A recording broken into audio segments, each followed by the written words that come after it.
તો આ તરફ તાપીના કુકરમુંડામાં બે જૂથ વચ્ચે પથ્થરમારો થયો।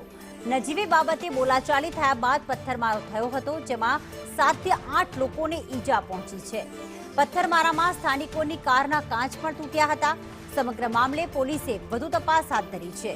નજીવી બાબતે તાપીના કુકરમુંડાની આ ઘટના છે। અનુપ સોની જોડાઈ ગયા છે। અનુપ, બે જૂથો વચ્ચે પથ્થરમારો થયો છે, હાલમાં પોલીસ દ્વારા શું કાર્યવાહી અને જ્યારે આ પથ્થરમારો થયો ત્યારે કેવી તંગદિલી સર્જાઈ હતી?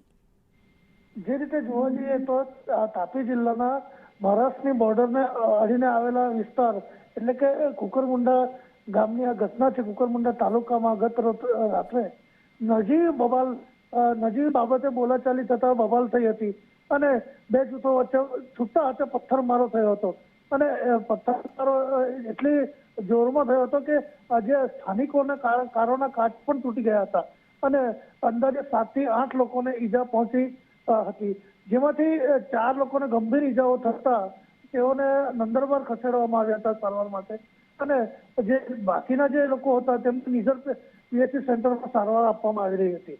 ત્યારે તાપી જિલ્લા પોલીસનો સમગ્ર કાફલો અને એસપી સહિત સમગ્ર ઉચ્ચ પોલીસ અધિકારીઓ ઘટના સ્થળે પહોંચી ગયા હતા અને સમગ્ર મામલો પાડ્યો હતો। જી આભાર અનુપ તમામ વિગતો માટે।